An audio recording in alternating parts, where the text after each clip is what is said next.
Assalamualaikum warahmatullahi wabarakatuh. Innal hamdalillah nahmaduhu wa nasta'inuhu wa nastaghfiruh wa na'udzu billahi min syururi anfusina wa min sayyiati a'malina. Man yahdihillahu fala mudhillalah wa man yudlil fala hadiyalah. Ashhadu an la ilaha illallah wahdahu la syarikalah wa ashhadu anna Muhammadan abduhu wa rasuluh. Ya ayyuhalladzina amanu taqullaha haqqa tuqatih wa la tamutunna illa wa antum muslimun. Ya ayyuhan nasu taqu rabbakumul ladzi khalaqakum min nafsin wahidah wa khalaqa minha zawjaha wa batha minhuma rijalan katsiran wa nisaa'a wattaqullaha alladzi tasaaluna bihi wal arham innallaha kana 'alaikum raqiba. Ya ayyuhalladzina amanu taqullaha wa qulu qawlan sadida yuslih lakum a'malakum wa yaghfir lakum dhunubakum wa man yuti'illaha wa rasulahu faqad faza fawzan 'azima. Amma ba'd, fa inna asdaqal hadithi kitabullah wa khairal hadi hadyu Muhammadin sallallahu alaihi wasallam wa syarrul umuri muhdatsatuha wa kullu muhdatsatin bid'ah wa kullu bid'atin dhalalah wa kullu dhalalatin finnar. Ma'asal muslimin, ikhwani fillah wa akhwati, bapak-bapak, ibu-ibu, saudara-saudariku rahimani wa rahimakumullah. Alhamdulillah, segala puji bagi Allah Subhanahu wa taala yang mempertemukan kita di majelis yang mulia ini di salah satu rumah Allah Subhanahu wa taala, di salah satu masjid Allah Subhanahu wa taala. Semoga Allah Subhanahu wa taala senantiasa memberikan taufik hidayah pertolongannya kepada kita untuk senantiasa berpegang teguh dengan akidah salaf dan manhaj salaf sampai akhir hayat kita nanti. Kemudian sebagaimana kata Rasul, la yashkurillah man la yashkurin nas, tidak bersyukur kepada Allah yang tidak berterima kasih kepada manusia. Maka kami mengucapkan banyak terima kasih terutama kepada takmir masjid yang telah memfasilitasi kita untuk bisa kita mengadakan bedah buku, dan juga kita ucapkan banyak terima kasih kepada panitia yang mencurahkan tenaga, waktu dan semuanya untuk bisa terselenggaranya acara ini dengan seizin dari Allah Subhanahu wa taala. Semoga ini semuanya sebagai pemberat timbangan amal kebaikan kita di akhirat kelak. Ma'asal muslimin, ikhwani fillah wa akhwati rahimani wa rahimakumullah. Sebagaimana yang kita ketahui bersama, setiap muslim muslimah dalam beragama ini wajib untuk kembali kepada Al-Quran dan Sunnah dengan pemahaman para salafus saleh, yaitu para sahabat, tabi'in dan para tabi'u at-tabi'in. Tidak ada pemahaman yang benar dalam memahami Al-Quran dan Sunnah kecuali pemahaman para salafu as-saleh. Ini yang harus kita pahami bersama. Oleh karena itulah kewajiban kita senantiasa untuk mempelajari dan terus mempelajari akidah dan juga manhaj salaf, demikian pula wasiat-wasiat emas mereka. Karena terutama di zaman yang penuh fitnah ini, tidak ada jalan menuju kepada keselamatan fid dunya wal akhirah kecuali lewat jalan para salafus saleh. Sebagaimana yang telah masyhur hadisnya, sataftariqu hadil ummah ala 33 firqah kulluha finnar illa wahidah. Umat Islam terpecah menjadi 73 kelompok, semuanya diancam masuk neraka kecuali satu. Ketika Rasul ditanya, man hiya ya Rasulullah, siapa yang selama itu ya Rasulullah? Rasul menjawab, ma'an alihi wa ashabi. Demikian pula Rasul mengatakan, wa man ya'ish minkum fasara ikhtilafan katsira. Barang siapa yang hidup setelahku nanti, maka dia akan melihat perpecahan yang banyak. Maka fa'alikum bisunnati wa sunnatil khulafar rasyidin. Peganglah sunnahku dan sunnah para khulafa ar-rasyidin.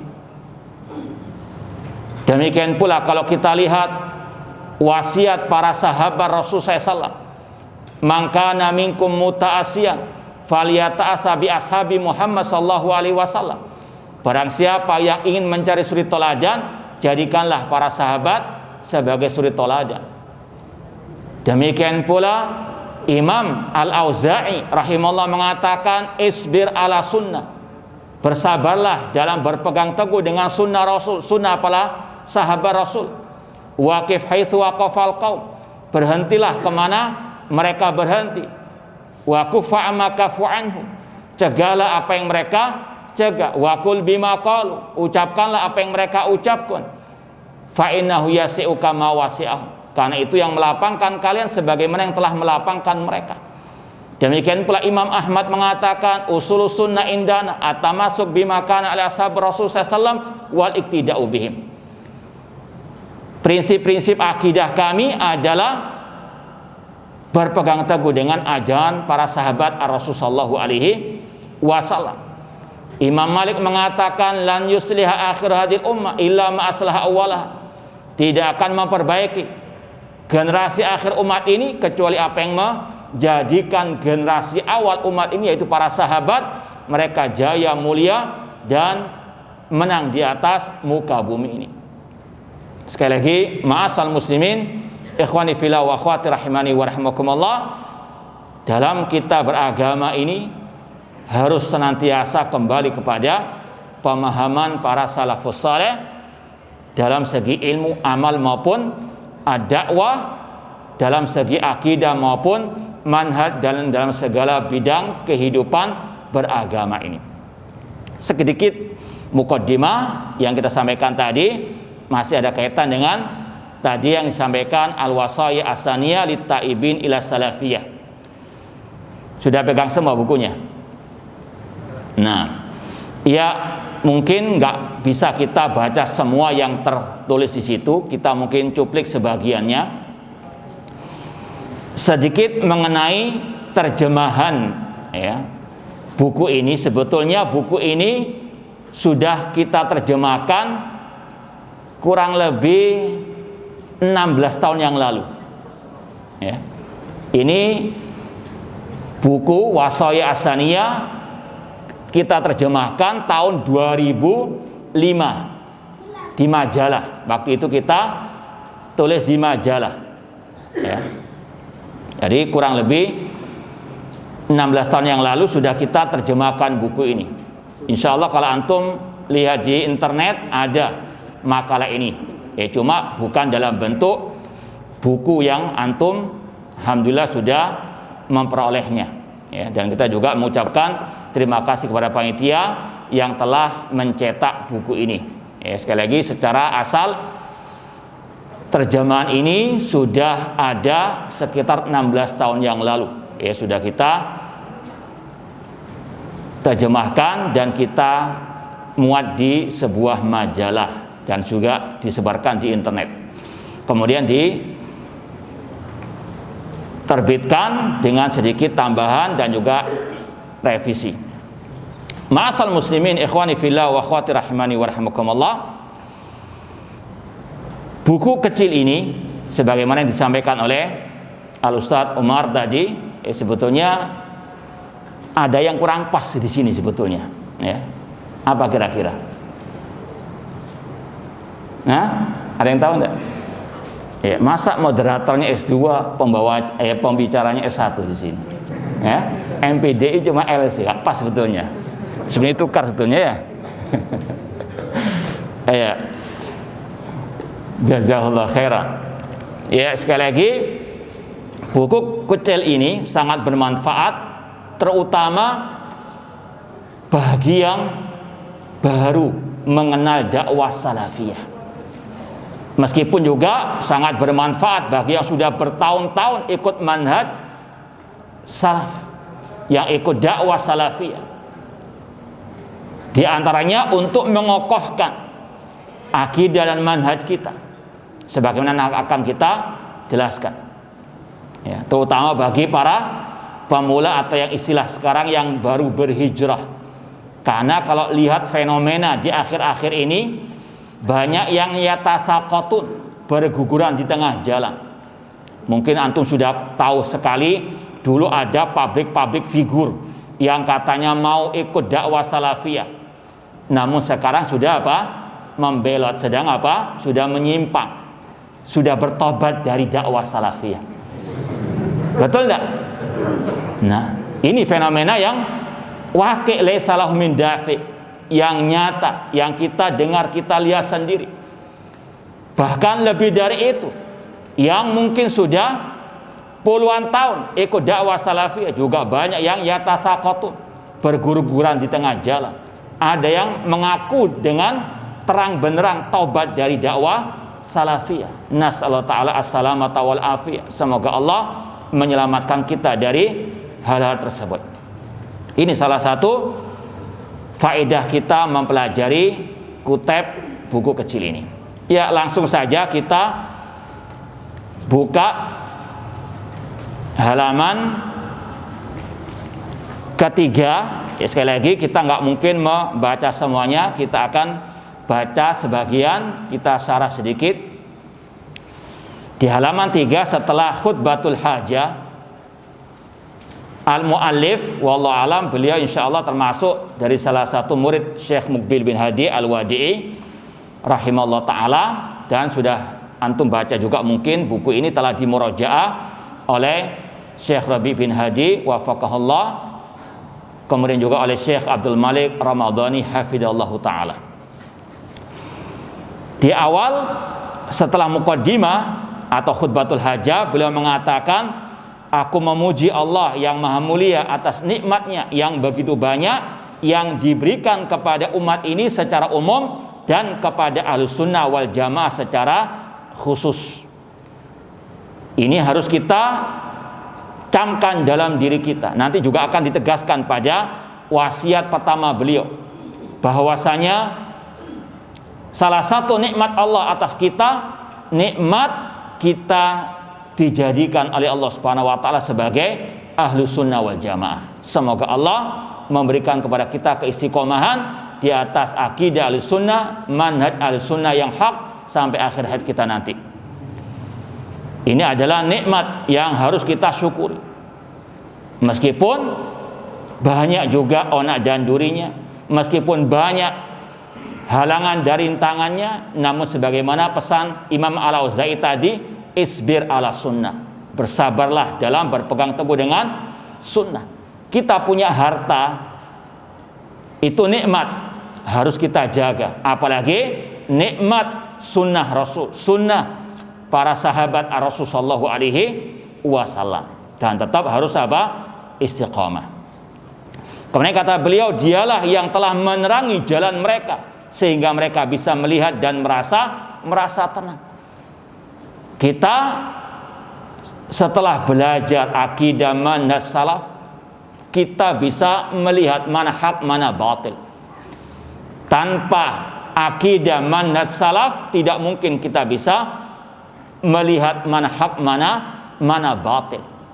Makanya para ulama ketika membahas hadis perpecahan umat, mereka mengatakan bedanya ahlul haq, ahlul batil, atau ahlus sunnah dengan al bidah, ini masalah al akidah. Perpecahan yang Rasul maksudkan perpecahan dalam masalah al akidah. Nanti akan ada penjelasan lagi lebih lanjut masalah ini.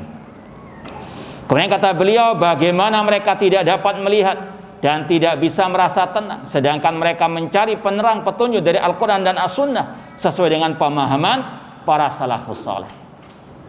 Ini pedoman hidup kita. Semuanya ditimbang dengan qala Allah wa qala Rasul wa qala as-sahabah. ucapan siapapun, statement siapapun, timbang kembali dengan qala Allah wa qala Rasul wa qala as-sahabah. Yang dengan inilah kita tenang, kita mantap di atas akidah dan manhaj mereka. Kalau kita nggak punya pegangan yang kuat Al-Quran dan Sunnah dengan pemahaman para salafus saleh, maka cepat mudah terombang-ambing dengan arus yang batil, yang sesat dan menyesatkan. Makanya para ulama ketika menyebut di antara keistimewaan ahlu sunnah wal jamaah al-firqatin najiyah, thabatuhum alal haq, kokohnya mereka di atas kebenaran, tidak mencela-menceli, tidak pelin-pelan. Kenapa? Karena pedoman hidup mereka qala Allah wa qala Rasul wa qala as-sahabah.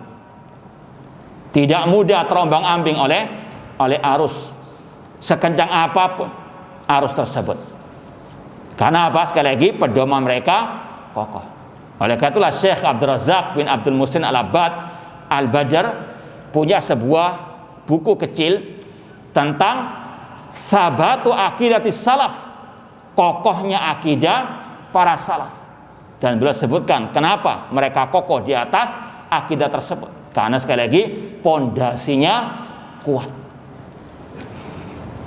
Kemudian ikhwani fillah wa akhwati rahimani wa rahimakumullah, di muqaddimah penulis yaitu Syekh Ahmad Asy-Syaikhi hafizallahu taala, beliau menyebutkan ada fenomena orang-orang yang di halaman keempat, ya, kata beliau, dikala sebagian manusia menyimpang dari jalan mereka dan tidak menentu arahnya, sehingga mereka naudzubillah terfitnah dengan syubhat yang menyesatkan dan mereka tenggelam dalam syahwat.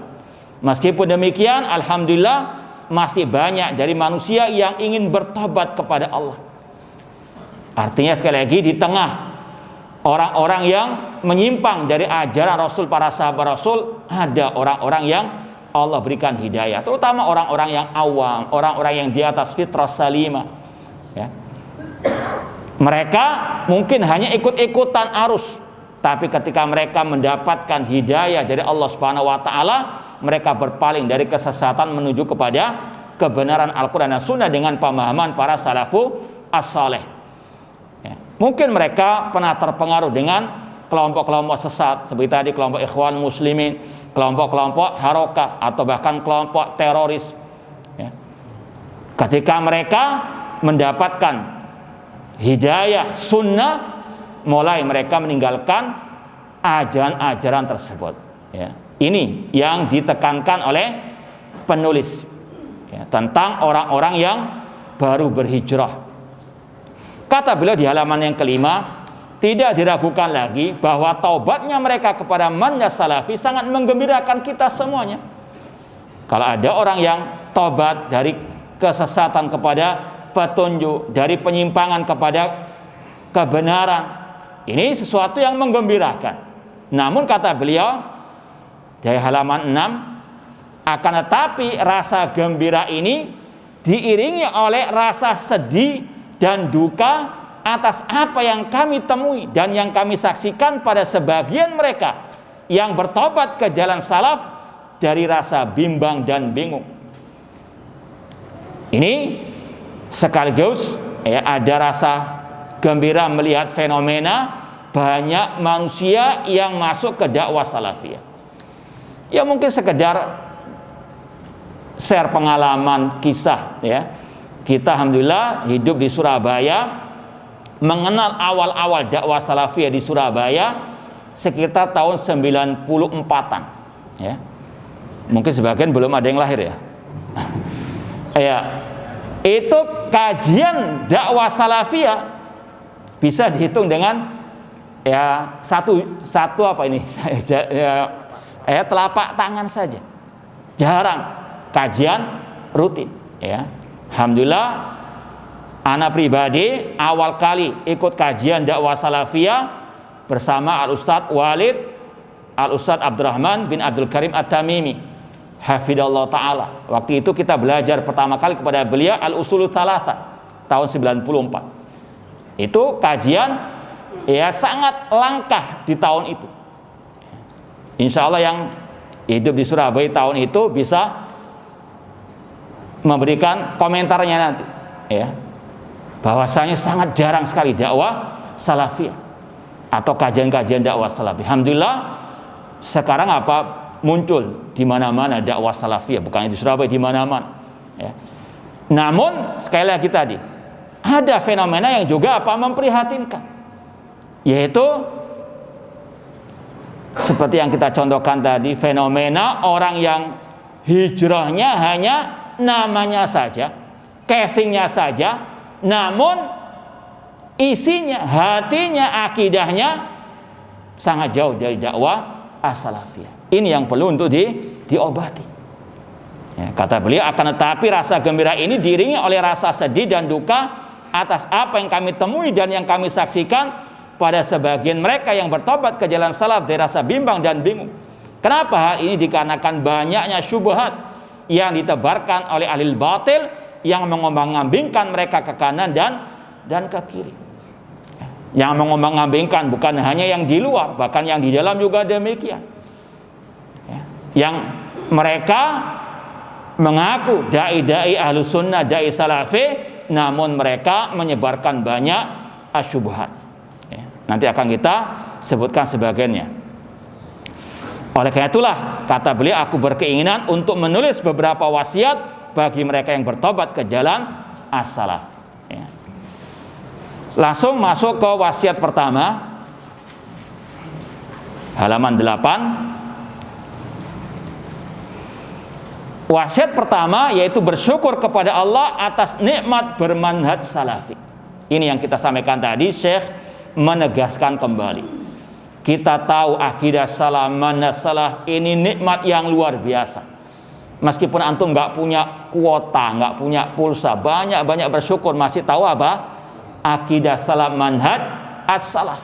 Nikmat yang tidak bisa ditukar dengan apapun dari urusan dunia ini. Terus harus dijaga. Ya. Di antaranya dengan mensyukuri nikmat tersebut. La in syakartum la azidannakum. Jika kalian bersyukur, kami akan tambahkan nikmat. Jangan banyak mengeluh. Ikut salafi ini kok berat. Sikit-sikit bid'ah, sikit-sikit haram, sikit-sikit membantah. Banyak ditinggalkan oleh naudzubillahi min dzalik. Enggak bersyukur dengan nikmat al-haq. Kata beliau, sesungguhnya ini adalah nikmat terbesar yang Allah berikan kepada siapa yang Dia kehendaki dari para hambanya. Antum bisa bayangkan saja, kata Rasul, di antara 73 kelompok kaum muslimin yang benar cuma satu. Ini keistimewaan dari Allah, kenikmatan yang luar biasa dari Allah Subhanahu wa taala. Tidakkah kita mensyukurinya? Ya. Makanya banyak ungkapan-ungkapan dari ulama salaf tentang hal ini. Betul-betul menjiwai apa yang kita rasakan dari akidah manhaj salaf, betul-betul nikmat yang luar biasa.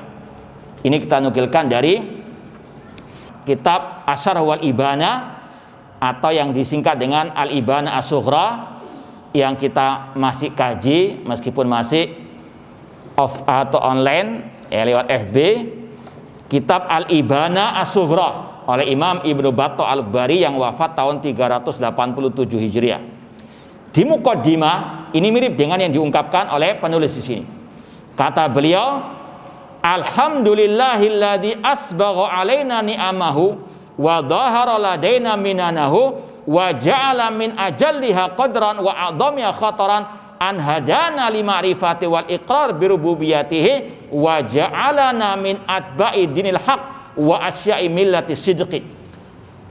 Kata beliau, segala puji bagi Allah yang telah mencurahkan kepada kami banyak nikmatnya, yang memberikan kepada kami anugerah-anugerahnya, dan yang paling mulia, yang paling agung dari nikmat tersebut, Allah berikan hidayah kita semuanya untuk mengenalnya dengan memahami at-tauhid, baik itu tauhid rububiyah ataupun yang lainnya, rububiyah, uluhiyah, asma dan as-sifat, dan Allah menjadikan kita sebagai pengikut kebenaran.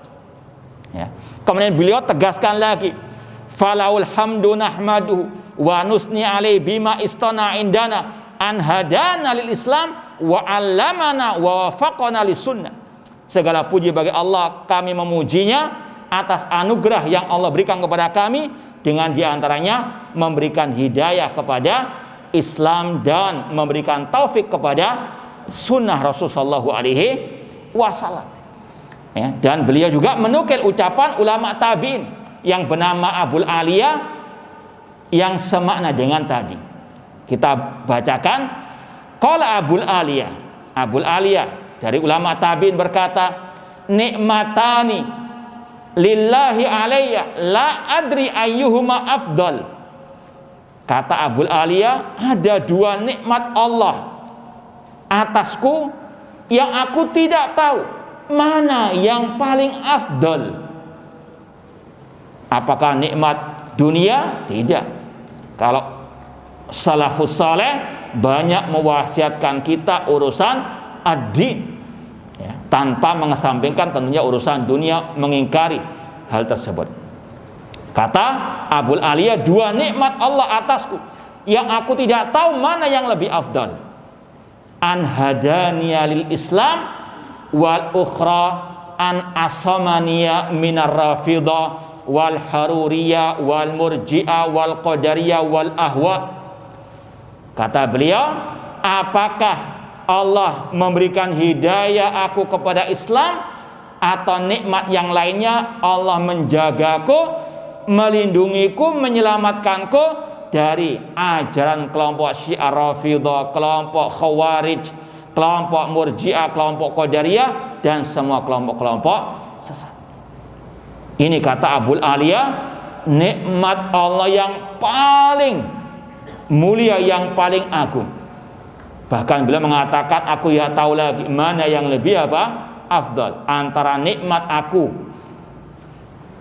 bisa merasakan nikmat Islam atau nikmat di atas sunnah, jauh dari ajaran-ajaran yang sesat dan menyesatkan tersebut. Dan mungkin juga kita ingat ucapan Fudail bin Iyad rahimahullah, ma'an amallahu abdan nikmatan a'dhama min an arrafahum la ilaha illallah. Kata Fudail bin Iyad rahimahullah, tidak ada nikmat yang Allah berikan kepada hambanya yang lebih besar daripada Allah memahamkan seorang hamba kepada kalimat tauhid la ilaha illallah. Nikmat akidah, nikmat manhaj salaf, ini sekali lagi luar biasa. Maka sekali lagi harus betul-betul kita mensyukurinya, ya. Tapi yang namanya nikmat pasti ada orang yang hasad, iri dan dengki, ya. Seperti ungkapan sebagian orang, ya, kita yang beli AC yang panas sana, bukan kedinginan, yang panas sana karena odornya. Ya. Kata para ulama, inna likulli nikmatin hasida. Setiap nikmat ada orang-orang yang hasad, ya. Naudzubillahi min dzalik. Sebagaimana orang Yahudi hasad kepada ahli Islam, hasadan min indi anfusihim. Kok Nabi datang dari Arab bukan dari Bani Israel? Hasad mereka, tidak mau kebenaran. Maka sekali lagi ini harus kita pahami bersama. Namanya nikmat itu banyak orang-orang yang hasad, iri dan dengki. Sebagaimana kita posting di medsos kita kapan lalu ucapan Syekh Ibrahim Ar-Ruhaili hafidhallah taala, seorang masyayikh Ahlussunnah di negeri, di kota Al-Madinah, dan alhamdulillah kita banyak menimba ilmu dari beliau. Di antara kitab As-Sunnah lil Khallal, beliau mengatakan bahwasannya lewat pengalaman beliau, ya, ketika banyak orang yang memboikot beliau mengatakan tidaklah yang membenciku atau memboikot kajianku kecuali dua orang, yang hasad atau yang kena syubhat. Orang yang hasad tidak akan berhenti sampai nikmat hilang dariku, atau orang yang terkena syubhat itu hilang syubhatnya. Namun kata beliau, al hasid asyad, orang yang hasad itu apa? Lebih parah. Maka cukup kita berdoa kepada Allah, Allahumma inna naj'aluka fi nuhurihim wa na'udzubika min syururihim. Qatalahumullah. Ma'asal muslimin ikhwani fillah wa akhwati rahimani wa rahmakumullah. Ini yang harus betul-betul kita tanamkan dalam diri kita, bahwasanya kita paham akidah salaf, manhaj salaf ini anugerah Allah yang luar biasa. Terus kita syukuri. Ya. Meskipun sekali lagi namanya dunia banyak onak dan duri, tempat ujian. Harus apa? Bersabar. Isbir ala sunnah. Apalagi Rasul SAW juga mengatakan, inna min waraikum ayyamas sabar. Di belakang kalian akan ada hari-hari yang penuh dengan kesabaran. Lil mutamasik fiha bima antum alai ajru khamsina minkum. Kata Rasul, orang yang berpegang teguh dengan kebenaran tersebut, dengan akidah Rasul, manhaj Rasul, itu mendapatkan pahala 50 kali lipat. Ya. Bahkan dibandingkan para sahabat Rasul sallallahu alaihi wasallam. Karena apa? Terasingnya mereka di zaman al-fitan. Kita sudah bahas juga di dalam pengajian kitab Aqidah Salaf Ashabul Hadis, ucapan Al-Imam Abu Ubaid Al-Qasim bin Salam rahimahullah. Beliau mengatakan al-mutamassik bisunnah kal qabid alal jamr, yang berpegang teguh dengan sunnah Rasul itu seperti yang memegang bara api. Butuh kesabaran, butuh perjuangan, butuh apa? Pengorbanan. Dan yakini al-haqqu mansurun, kebenaran pasti akan mendapatkan pertolongan dari Allah Subhanahu wa taala. Ya, ini wasiat yang pertama. Wasiat yang kedua, halaman 12, yaitu wasiat untuk menuntut ilmu. Ya, menuntut ilmu adalah pondasi dalam memperbaiki taubat. Ini salah satu ciri khas dakwah salafiyah, yaitu betul-betul menyeru umat untuk belajar dan terus belajar, yaitu belajar ilmu yang bersumberkan dari Al-Quran dan Sunnah dengan pemahaman para salafus saleh. Jangan hanya pindah tempat saja, dari tempatnya harokah ke tempat dakwah salafiyah, tapi cuma tadi pindah tempat, tidak ada apa pindah masalah al-ilmu. Ya. Kalau harokah senangnya fikul waqi, baca berita, baca koran dan sebagainya. Kalau untuk ngaji malas, tapi kalau untuk demo, wah nomor satu. Kalau dakwah salafiyah menyeru umat untuk terus banyak belajar dan terus belajar. Al-ilmu wal ilmu. Makanya Syekh Abdul Malik Ramadhani hafizahullah ta'ala dalam kitab beliau Situd Durar, 6 prinsip ahlul athar, ahlus sunnah wal jamaah, beliau mengatakan nailus sudat bil ilmi, meraih kemuliaan dengan al ilmu. Itu tentunya ilmu yang berdasarkan qala Allah wa qala Rasul wa qala as-sahabah. Demikian pula dakwah salafiyah ahlus sunnah wal jamaah menekankan al ilmu qoblal qoli wal amal. Ilmu sebelum kita berucap, sebelum kita apa? Beramal. Ya. Makanya Syekhul Islam Muhammad bin Abdul Wahhab rahimahullah di awal kitab Al-Usulus Tsalatsa menegaskan, "I'lam rahimakallah anna yajib alaina ta'allumu arba'i masail." Ketahuilah semoga Allah merahmatimu, wajib bagi kita belajar 4 hal tentang yang pertama al-ilmu. Apa itu ilmu? Ma'rifatullah wa ma'rifatun nabi wa ma'rifatu dinil Islam bil adillah. Beliau juga membawakan ucapan Imam Bukhari tadi, bab al-ilmu qoblal qoli wal amal. Ini dulu yang kita isyaratkan tadi, awal kita dulu belajar dakwah salafiyah, belajar tentang tauhid, tentang akidah, di antaranya kitab Al-Usulus Tsalatsa. Ya. Itu ciri khas dakwah salafiyah dulu. Nggak tahu sekarang. Ada ya sedikit perubahan ya. Namun naudzubillah min dzalik, semoga Allah Subhanahu wa taala tetap memberikan kepada kita keistiqomahan menyuarakan dakwah salafiyah, walau karihal kafirun walau karihal munafiqun walau karihal makirun al-hasidun wa makaru wa makarallah wallahu khairul makirin. Namun sekali lagi, dakwah salafiyah senantiasa menyeru untuk al-ilmu qoblal qoli wal amal. Dan ini sering kita tegaskan, jangan asbun, jangan askom, apalagi di medsos, ya. Jangan asal posting, jangan asal menerima postingan kecuali alal ilmi, di atas ilmu, ya. Jangan mengigau kalau menulis, jangan mabuk kalau menulis di medsos. Naudzubillah min dalik, bahkan tidak paham apa yang ditulis. Naudzubillah min dalik. Al ilmu qoblal qoli wal amal. Apalagi bagi seorang dai, seorang ustadz, ya, harus betul-betul banyak belajar dan terus belajar, ya. Menuntut ilmu adalah pondasi dalam memperbaiki tobatmu. Kenapa demikian? Kata beliau, karena syubhat itu kebanyakan menempel di relung hati dan akal. Orang yang baru bertobat, entah dari maksiat, dari syubhat ataupun syahwat, ada hal-hal yang masih menempel dari syahwat dan syubhat tersebut. Maka harus apa? Dibersihkan. Syubhat kebanyakan menempel di relung hati dan akalmu. Jika Anda tidak menghilangkannya dengan ilmu yang bermanfaat, maka Anda akan senantiasa dibayangi oleh syubhat tersebut dalam setiap perkataan, perbuatan, dan keadaan Anda. Bahkan dalam aktivitas dakwah Anda, sebagaimana ini adalah fakta dari kebanyakan manusia yang melompat dari tobat langsung berdakwah.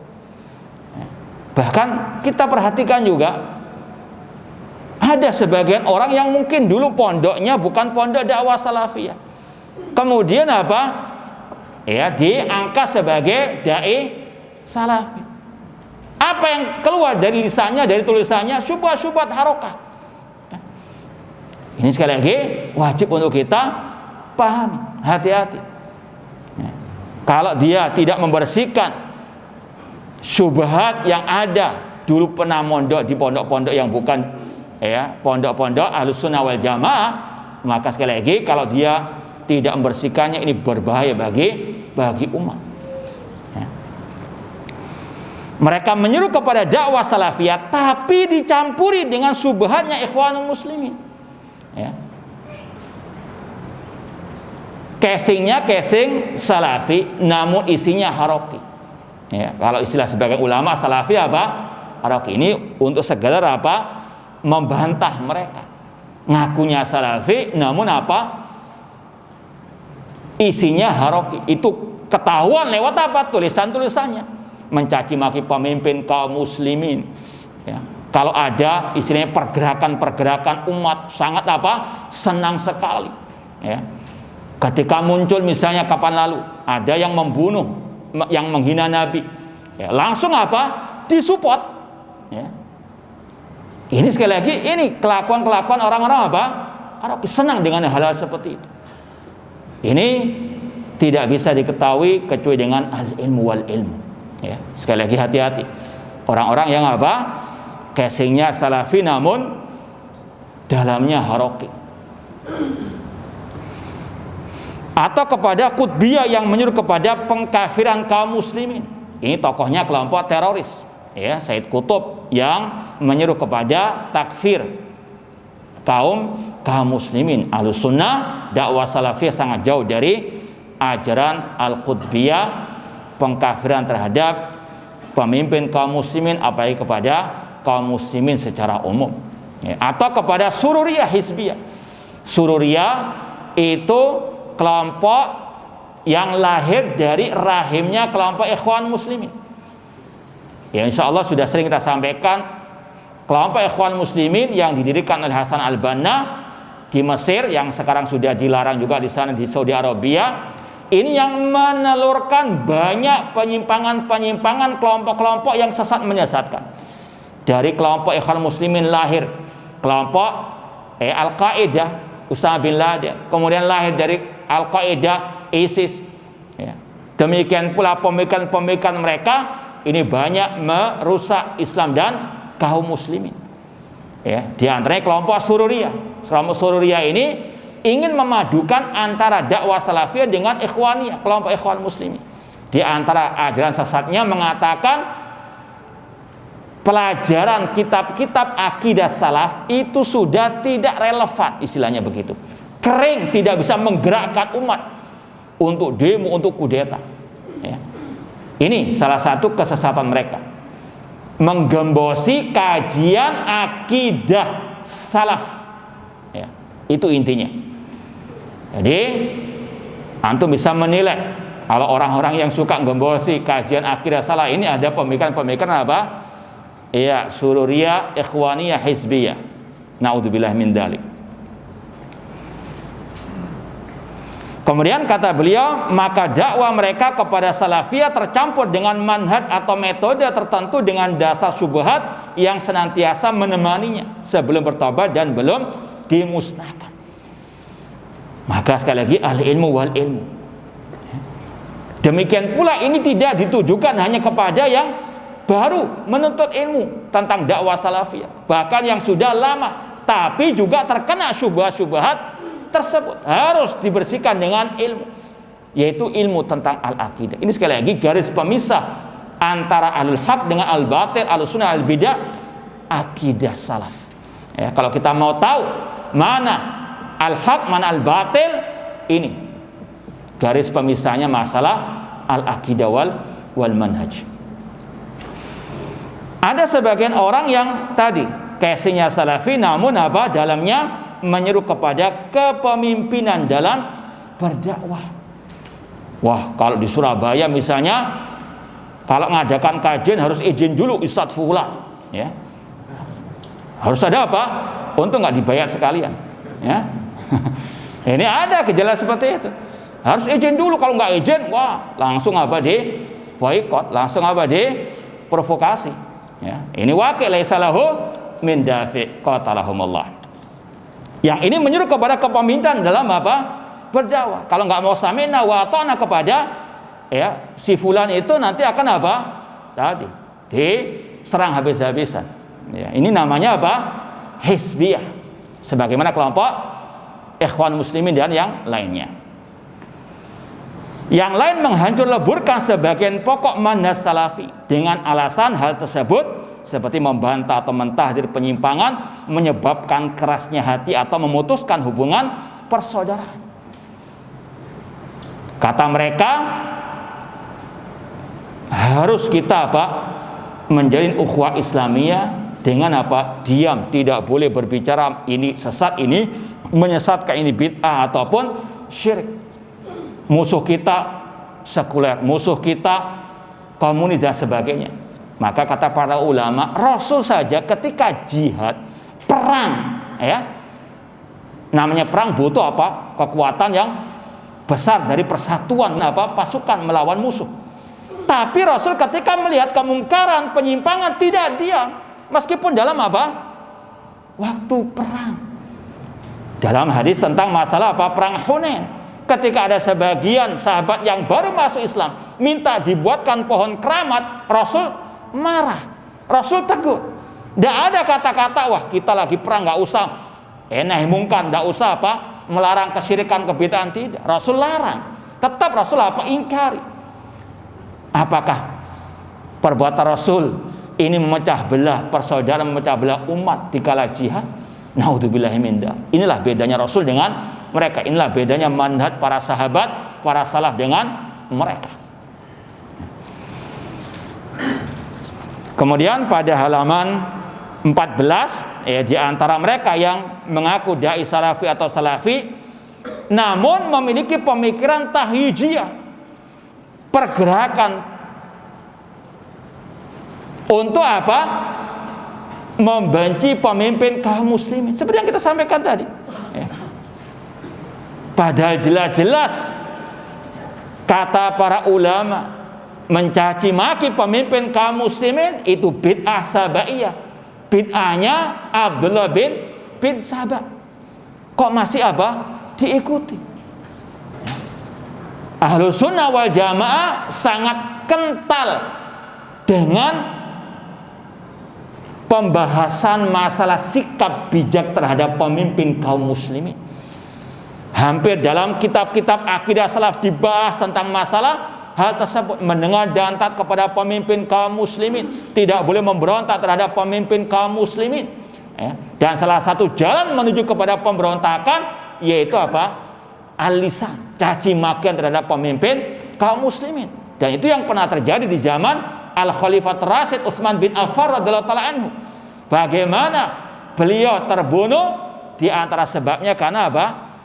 Tadi provokasi Abdullah bin Sabah al-Yahudi yang mencaci maki beliau dan disebarkan kepada kaum muslimin. Orang-orang awam khususnya terprovokasi sampai terjadi apa? Pembunuhan terhadap Din Nurain radhiyallahu taala anhu. Maka hati-hati dengan apa? Orang-orang yang menyuruh kepada provokasi tersebut. Semuanya di atas namakan salafiyah. Kepada Allah lah aku mengeluh, innalillahi wa inna ilaihi rajiun. Kemudian kenapa kok kita harus semangat belajar ilmu terutama masalah akidah salaf? Karena kadang-kadang syubhat itu mengombang-ambingkan, lalu merubah arahmu dari bertobat kembali ke salafiyah, sehingga Anda menjadi bingung atau Anda menyeru kepada syubhat itu sedang Anda merasa benar, padahal itu adalah kebatilan yang jelas. Bahkan kata beliau, berapa banyak orang yang mengaku-ngaku salafi dan berilmu yang mempermainkan, mengombang-ambingkan para pemuda yang bertobat kepada Allah. Ini sangat berbahaya. Jadi pembina orang-orang yang baru berhijrah, dia sendiri perlu untuk apa? Dia cuci otaknya dengan akidah salaf, manhaj salaf. Ini yang berbahaya, menelurkan generasi yang juga punya apa? Banyak syubhat seperti sang pembinanya. Ini berbahaya. Maka sekali lagi, al-ilmu wal ilm, terutama tentang akidah manhaj salaf yang tertuang dalam kitab-kitab akidah para salafu as-saleh. Karena ikhwani fillah wa akhwati rahimani wa rahimakumullah, kata Syekh, adapun masalah keutamaan ilmu, keutamaan para ulama, insya Allah sudah banyak kita mempelajarinya. Pindah ke wasiat yang berikutnya. Ini yang paling inti sekali dari pembahasan ini semuanya, yaitu mulailah mempelajari prinsip-prinsip ajaran Ahlussunnah wal Jamaah. Ini adalah ciri khas dakwah salafiyah, memprioritaskan dakwah taklim tentang akidah. Dan ini sekali lagi sudah disepakati oleh para ulama Ahlussunnah, prioritas dakwah salafiyah tentang al-akidah, tanpa mengesampingkan masalah-masalah agama yang lain. Sepertinya sudah masyhur di kalangan para ulama. Namun sekarang ini banyak yang memprotes hal ini, banyak yang menyelisih akan hal ini. Bahkan lebih parah lagi, menuduh yang dakwah tauhid itu sebagaimana khawarij, sebagaimana kalau kita mendakwai orang Yahudi, naudzubillahi min dzalik. Ini sekali lagi fenomena yang sangat menyedihkan. Kata beliau, mulailah mempelajari prinsip-prinsip ajaran Ahlussunnah wal Jamaah. Kemudian kata beliau, ketahuilah, semoga Allah memberimu taufik dan atau untuk mentaatinya, bahwa aku tidak memaksudkan dengan prinsip di sini hanya macam-macam tauhid yang 3 saja. Ini yang harus antum ketahui juga. Prinsip ahli sunnah, akidah ahli sunnah bukan hanya berkaitan dengan pembagian tauhid menjadi 3, rububiyah, uluhiyah, dan asma wa sifat. Kata beliau, akan tetapi tauhid dan selainnya dari prinsip-prinsip ajaran ahli sunnah wal jamaah yang telah disepakati, yaitu yang tertuang dalam kitab-kitab akidah ulama salaf. Alhamdulillah, kita sejak awal dakwah di Surabaya tahun 2004, yaitu ada Pak Mindar hafizahullah ta'ala sebagai panitia pertama kita dulu. Semoga Allah memberikan banyak pahala kepada beliau. Itu tahun 2004, kita ngajar pertama kali Al-Qawaid Al-Arba, karangan Syekhul Islam Abdul Wahab. Kemudian akidah wasitiyah. Mungkin hampir puluhan kitab-kitab akidah as-salaf yang sudah kita ajarkan. Ini yang kita maksud dengan prinsip Ahlussunnah wal Jamaah. Ini yang dimaksud dengan akidah Ahlussunnah wal Jamaah yang harus betul-betul diprioritaskan di sini. Kalau orang itu baru berhijrah, ini yang lebih ditekankan. Agar apa? Punya pondasi yang kuat. Jangan sebagaimana kejadian yang kita isyaratkan tadi. Baru bertobat dikasih ajaran-ajaran yang istilahnya slow-slow saja. Akhirnya apa? Ya sudah slow, betulan. Ya kan? Akhirnya apa? Ya lolos sudah. Naudzubillah min dzalik. Ini sudah salah metode apa? Pengajarannya. Kata beliau, yang dimaksud dengan prinsip-prinsip tersebut adalah ijma' ahlussunnah wal jamaah. Kata para ulama, secara asal kitab-kitab akidah seperti Ushul Sunnah Imam Ahmad, yang kita ajarkan sekarang juga akidah salaf Ashabul Hadis Imam Sobuni, kitab Al-Ibana As-Sughra, ini secara umum masalah akidah yang tertuang dalam kitab-kitab tersebut adalah ijma' ahlussunnah wal jamaah. Itu yang harus apa? Diprioritaskan untuk diajarkan, agar apa? Yang baru berhijrah punya pegangan yang kokoh, yang kuat, bisa menimbang mana hak mana batil, mana kelompok yang hak mana kelompok yang batil. Kemudian kata beliau, dan mereka menyelisih alil bid'ah dan firqah dalam hal tersebut, seperti masalah wala wal bara, cinta dan benci. Ini kita mau sarah sedikit, kita nukilkan dari ucapan Syekh Abdul Aziz Ar-Rayis hafidhallahu ta'ala, yang juga sudah kita posting dan kita terjemahkan. Syekh Abdul Aziz Ar-Rayis ketika mensarah kitab Al-Ushul Tsalatsa, beliau mengatakan bahwasanya tidak cukup orang itu hanya apa? Memahami tauhid dengan pembagian yang 3 saja. Harus ada prinsip wala wal bara. Kata beliau, hada amrun nahtaju lahu fi zamanina hada. Kata beliau, wa huwa annahu la yakfi an ya'taqidal muslim as-sunnah wa tariqah salafiyah wa makan ali salafus salih, bal la budda minal hubbi wal bughdi fi dzalik. Tidak cukup hanya berpegang teguh dengan sunnah, mengikuti dakwah salafiyah, namun lebih dari itu harus ada wala wal bara, cinta dan benci karena hal tersebut. Yang di atas akidah manhaj salaf itu yang kita apa? Loyalitas kepadanya. Yang menyimpang kita berlepas diri darinya. Itu wala wal bara yang sebenarnya. Kemudian kata beliau, wa bid'atu aslina tarji ila amrayn. Kata beliau sesuai dengan penelitian beliau, pengalaman beliau, bid'ah zaman ini itu sumbernya dari 2 permasalahan ini. Yang pertama, at-tahazzub wa tarkul hub wal bughdi fi sunnah. Adanya fanatik golongan tidak menjalankan cinta dan benci di atas sunnah. Namun tadi karena nggak ikut si fulan, nggak enggah sama si fulan, diboikot, dimusuhi, jatuhkan habis-habisan. Karena apa? Wala wal baraknya bukan di atas sunnah, namun di atas hizbiyah. Nanti akan kita tambahkan lagi penjelasannya. Yang kedua, sumber bid'ah zaman ini kata beliau, at-tashkik wa id'afu aslil imamah wa ma yata'allaq bisam'i wa ta'ah. Adanya istilah kita penggembosan dalam masalah kepemimpinan, masalah mendengar dan taat kepada pemimpin kaum muslimin. Seperti tadi, mencaci maki pemimpin kaum muslimin di medsos, mengkritik pemimpin kaum muslimin di medsos, padahal jelas-jelas kata Syekh bin Baz rahimahullah ta'ala, laisa min manhajis salaf at-tashhir bi uyubil wulad wa dzikru dzalika fil manabir. Kata Syekh Abdul Aziz bin Baz rahimahullah, bukan termasuk manhaj salaf mencaci maki pemimpin kaum muslimin di hadapan umum atau menyebutkannya di mimbar-mimbar kajian. Itu jelas-jelas kata beliau laisa min manhaji as-salaf, namun itu manhajnya Abdullah bin Sabah al-Yahudi. Bahkan ada yang lebih parah dari itu.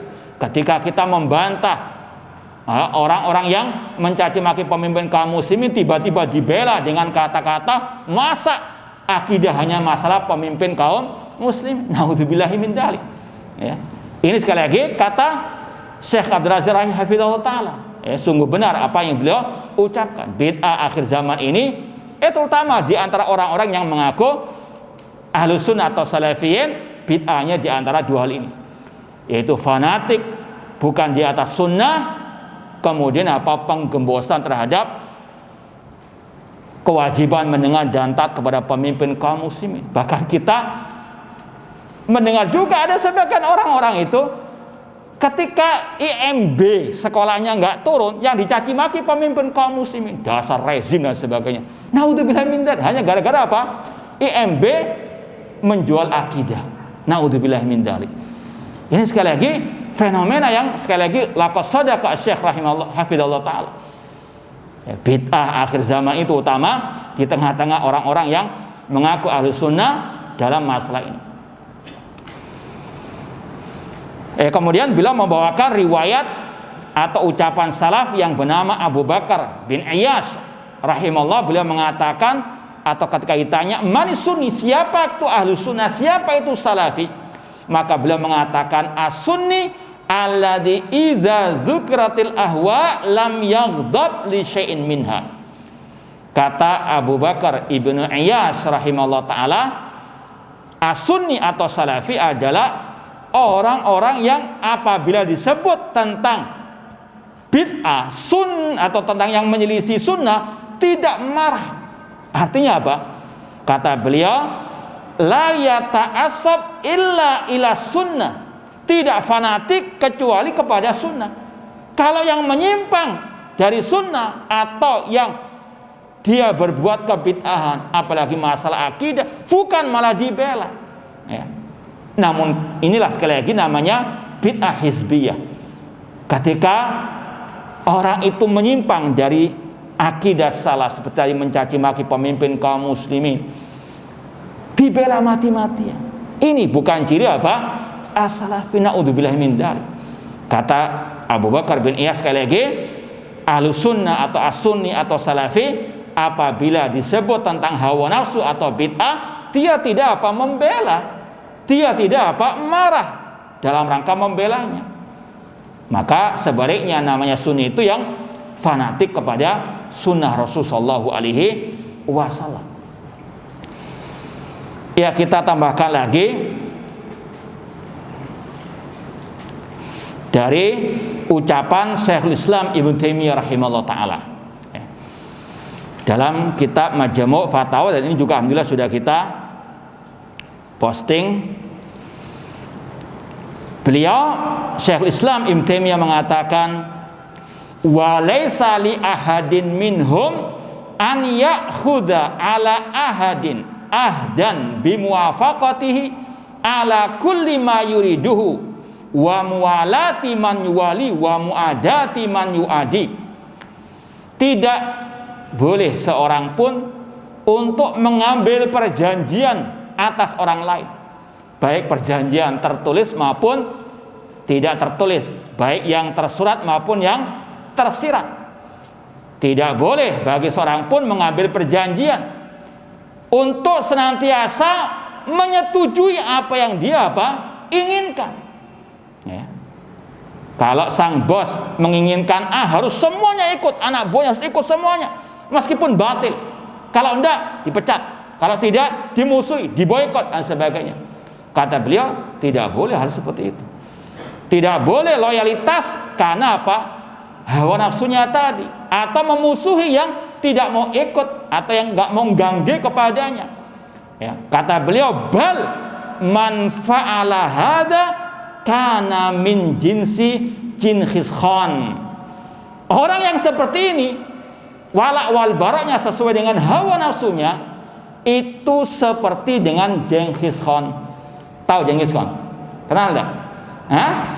Rajanya Tatar yang kafir, yang tidak mau ikut kepadanya, dibantai habis-habisan.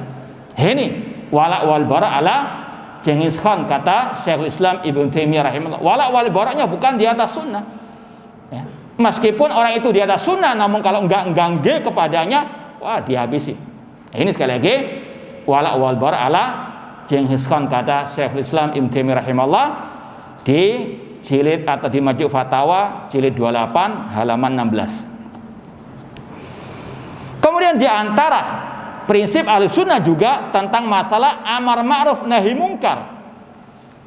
Dan di antara amar ma'ruf nahi mungkar ar-rad 'alal mukhalif. Ya. Sebagaimana yang dituangkan juga oleh Syekh Abdul Malik Ramadhani dalam kitab beliau Sittud Durar min Usul al-Athar, beliau mencantumkan bahwasanya ar-rad 'alal mukhalif minal amri bil ma'ruf wan nahi anil munkar. Membantah penyimpangan kesesatan itu bagian amar ma'ruf nahi mungkar. Jangan malah digembosi. Jangan malah yang membantah kesesatan malah dimusuhi. Ini keliru. Ini yang tidak paham akidah manhaj salaf yang sebetulnya. Ya. Kemudian juga bersikap terhadap para sahabat Nabi Shallallahu Alaihi Wasallam, menghormati serta membela mereka. Demikian pula di antara prinsip Ahlussunnah yang wajib ditekankan kepada para pemula dan juga kepada yang sudah lama dalam dakwah salafiyah tentang masalah bersikap kepada pemimpin kaum muslimin. Ini yang ditekankan oleh para ulama Ahlussunnah wal Jamaah. Kok masih dinyinyiri? Naudzubillah min dzalik. Ya, maka inilah syubhat-syubhat harokah yang masih ada pada sebagian orang-orang yang mengaku Ahlussunnah wal Jamaah. Bersikap kepada pemimpin kaum muslimin, bersikap kepada orang yang berbuat maksiat dan dosa besar, serta bersikap kepada ahli bid'ah dan membantah kebid'ahan mereka, serta bermuamalah dengan mereka dan sebagainya. Ini yang harus betul-betul dipelajari, terutama sekali lagi orang-orang yang baru hijrah, dan juga bagi yang sudah lama untuk menguatkan lagi di tengah-tengah fitnah badai yang luar biasa, ya, di tengah-tengah dakwah salafiyah ini. Kemudian kata beliau, mereka ulama Ahlussunnah memasukkan pembahasan-pembahasan tadi dalam kandungan kitab-kitab akidah dalam rangka menampakkan kebenaran dan menyelisih ahli ahwa dan firqah. Ini yang kita sampaikan tadi, pembeda garis, pembeda antara Ahlussunnah dan al-bidah. Ini masalah akidah asal. Dan mengkaji akidah nggak bisa sekali dua kali. Kata para ulama, tidak cukup dibaca saja, tidak cukup disampaikan sekali dua kali, harus terus disampaikan, terus dan terus. Ya. Namanya akidah itu Ya, harus tertanam dalam hati. Kalau sekedar di lisan saja, di telinga saja bisa keluar masuk begitu saja. Nanti akhirnya mencela-menceli. Ya. Kadang mencaci, kadang memuji. Ya. Kadang mengkritik di hadapan umum, kadang melarang. Ini karena tidak merasuk akidahnya. Hanya Ya, ikut-ikutan arus saja. Padahal ini yang ditahdzir, diperingatkan oleh Hudzaifah bin Yaman radhiyallahu ta'ala anhu. Sebagaimana dinukil oleh Imam Ibnu Battah al-Ubaid dalam Al-Ibanah Al-Kubra, beliau mengatakan, "I'lam anna dhalala haqqad dhalala an ta'rif ma kunta tunkir wa tunkir ma kunta ta'rif." Ketahuilah bahwasanya kesesatan yang nyata, yang sesungguhnya adalah engkau mengingkari apa yang engkau anggap baik kemarin, atau engkau menganggap baik apa yang engkau ingkari kemarin. Kata Syekh Abdul Aziz Ar-Rayis, ini yang masih berkaitan dengan masalah akidah, mencela-mencela dalam masalah al-akidah. Kan akidah sudah bagus, sudah paten, sudah. Jangan mencela-mencela, kata Hudzaifah bin Yaman, iyyaka wa talawun fi dinillah. Jauhkanlah diri kalian dari mencela-mencela dalam urusan agama, terutama dalam masalah akidah. Fa inna dinallahi wahid, karena agama Allah itu satu. Kemudian disampaikan oleh Syekh atau penulis di sini, barang siapa yang memperhatikan, halaman 21, yang memperhatikan keadaan mereka, yaitu yang terombang-ambing, yang bingung, maka dia akan mendapatkan gambaran dan contoh yang banyak sekali tentang terombang-ambingnya mereka. Artinya yang masuk dakwah salafiyah nggak belajar akidah, maka banyak syubhat-syubhat yang ada dalam dirinya. Di antaranya, Anda mendapatkan orang yang baru bertobat ini pada awal mulanya sangat semangat menjauhi ahli bid'ah dan firqah beberapa saat lamanya. Namun ketika ada syubhat dari orang yang mengaku salafi, yang berkata sesungguhnya menjauhi ahli bid'ah dan tidak bermuamalah dengan mereka tidaklah benar, hal ini akan menyia-nyiakan kebaikan yang banyak sekali. Tidak ada satu orang pun yang maksum setelah Rasulullah SAW, ya, setelah Rasulullah SAW, mereka para sahabat radhiyallahu anhu juga pernah salah. Anda mendapatkannya telah sakit hatinya dan dia telah menelan syubhat. Ada syubhat. Siapa yang nggak pernah salah? Ya. Ini syubhat yang sering juga kita dengarkan ketika kita bantah dai-dai yang mencela-mencela, yang sesat menyesatkan, yang ahli syubhat. Ketika nggak bisa menjawab hujah kita, itu alasannya apa? Senjatanya semua orang bisa apa? Kita katakan iya, semua orang bisa salah karena Rasul mengatakan kullu bani Adam apa? Khata. Akan tetapi kesalahan itu bermacam-macam dan sumbernya juga bermacam-macam. Sebagaimana kata Al-Imam Al-Barbahari dalam kitab Syarh Sunnah. Di awal-awal kitab Syarh Sunnah beliau mengatakan al-khuruj ala tariq ala nau'ain. Ini secara maknanya kata beliau, menyimpang dari kebenaran ada dua macam. Yang pertama dari orang yang jahil, yang dia memang nggak paham. Zallatu al-lisan atau zallatul qadam. Tergelincir lisannya, tergelincir kakinya. Kalau istilah kita ini orang yang watu, ya. Insya Allah bisa sembuh, ya. Meskipun tetap salah diingkari. Yang kedua kata beliau, orang yang memang wataknya itu suka menebarkan syubhat. Nah, ini kata beliau bahkan lebih luar biasa bahasa beliau, syaitanun marid. Kata beliau kalau orang sudah wataknya menyimpang itu syaitanun marid, setan yang keras kepala. Maka kata beliau wajib untuk ditahdzir, wajib untuk disampaikan kesesatannya kepada umat agar umat tidak ikut ajarannya.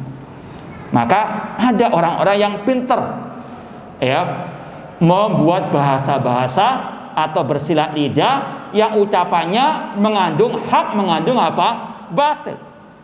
Kenapa dia mengatakan semua orang itu bisa salah, untuk yang lain nggak mau mengingkari? Oh ya kan sama-sama bisa salah. Kita katakan, ya, stop dulu. Itu kalimat haqqan urida bihal batil. Itu kalimat yang hak namun maksudnya itu batil. Sebagaimana ada ungkapan dari orang itu juga, tidak harus ngajar akidah atau tauhid dengan kitab tauhid. Ini juga sama, kalimat haqqan urida bihal batil. Kalimat yang hak namun isinya batil. Iya betul, kita bisa mengajar tauhid lewat tafsir, lewat pembahasan masalah al-hadis.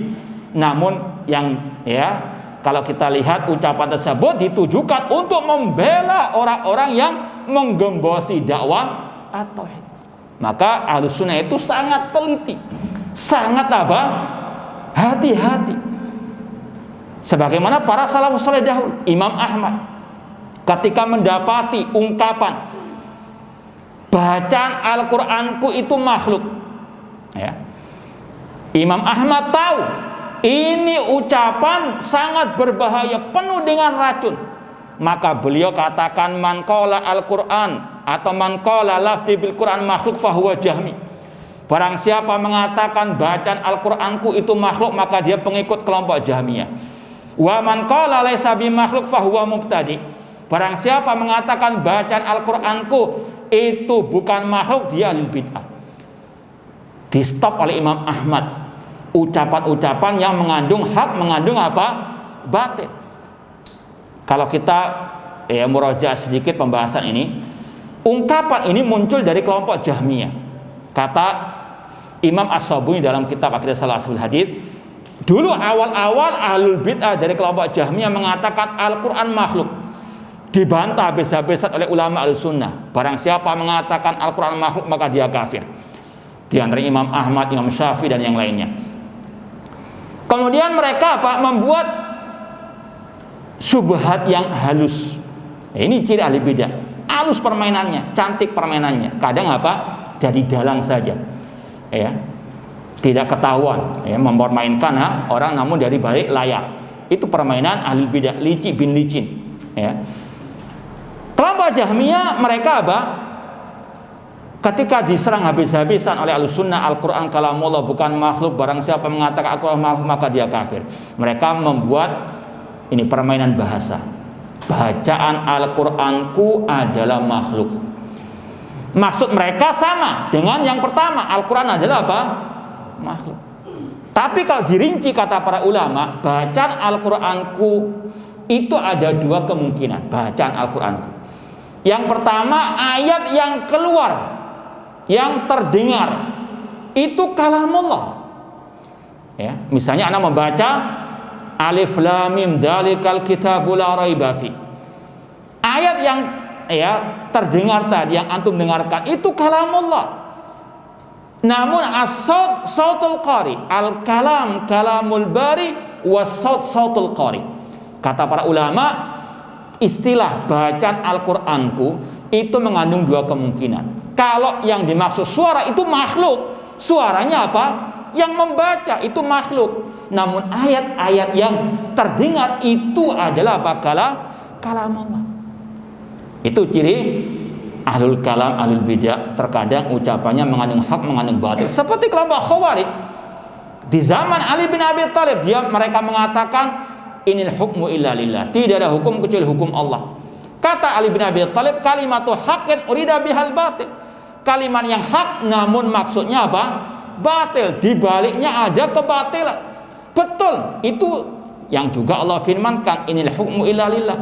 Cuma maksudnya kelompok Khawarij, kalau sekarang kelompok teroris, maksud mereka yang tidak berhukum dengan hukum Allah kafir secara mutlak. Hati-hati. Sekali lagi, mereka pintar bersilat lidah. Nah, maka harus apa? Waspada, hati-hati, banyak-banyak mempelajari akidah salaf, karena mereka sangat teliti dalam masalah-masalah seperti ini. Kemudian kata Syekh di halaman 22, seandainya dia mempelajarinya, ini bantahan terhadap syubhat tadi, seandainya dia mempelajari akidah Ahlussunnah, maka sungguh dia akan mengetahui bahwa syubhat ini yang mengatakan semua orang bisa salah itu batil dan menyelisih sikap Ahlussunnah wal Jamaah terhadap ahlul bid'ah yang dahulu maupun sekarang.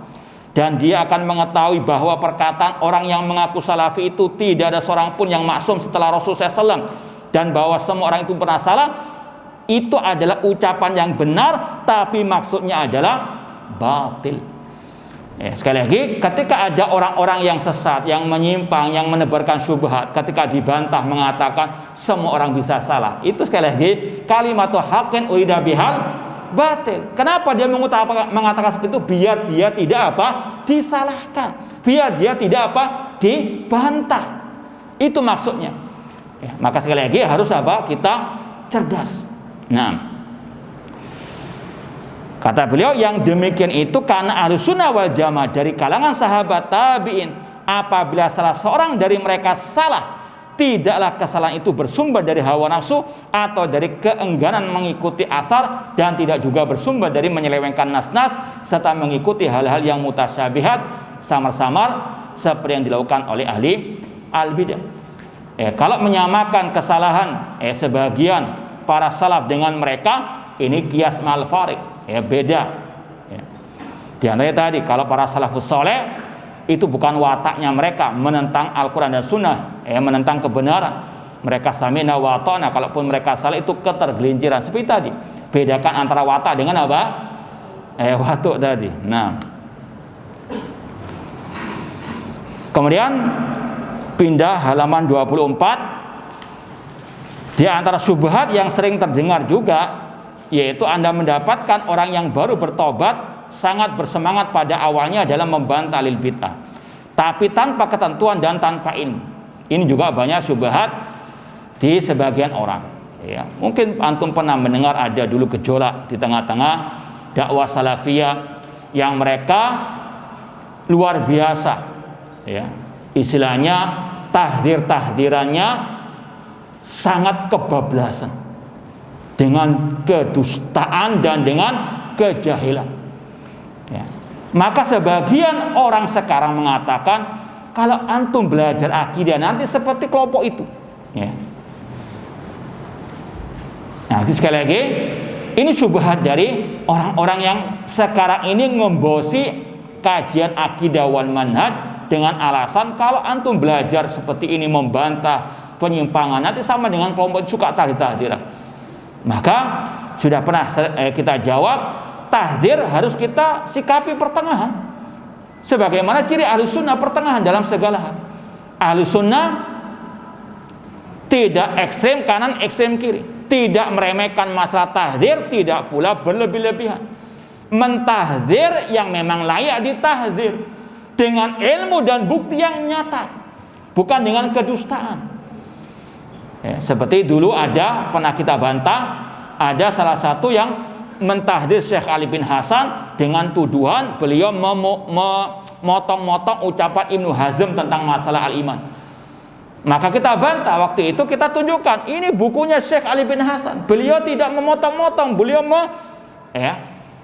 nyebut ucapan Ibnu Hazm tersebut secara utuh. Ini mereka mentahdir Syekh Ali bin Hasan dengan tuduhan memotong-motong ucapan Ibnu Hazm. Ini sekali lagi tahdir yang yang kebablas, yang tidak berdasarkan bukti yang nyata. Ini kita tolak. Maka sekali lagi tahdir kita sikapi pertengahan. Memang kalau itu sesuai dengan bukti di atas ilmu dalil, maka kita wajib mengikutinya. Itulah ilmu, itulah kebenaran. Kalau kita tolak, sebagaimana kata Rasul, al-kibr batarul haq, namanya sombong, itu menolak kebenaran. Naudzubillahi min dzalik. Ada syubhat yang mengatakan kalau kita membantah, mengkritik itu bukanlah dari ajaran Ahlus Sunnah, itu membuat hati keras katanya. Ya. Maka jawaban dari Syekh penulis di sini, kalau kita buka halaman 26 bantahannya,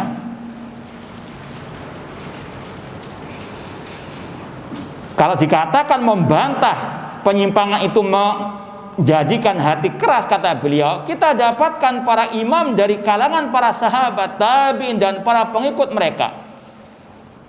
Mereka dalam keadaan bertakwa, zuhud, takut kepada Allah. Hati mereka sangat lembut, padahal mereka sangat sering membantah orang atau kelompok yang menyelisihi Al-Quran dan Sunnah Rasulullah SAW.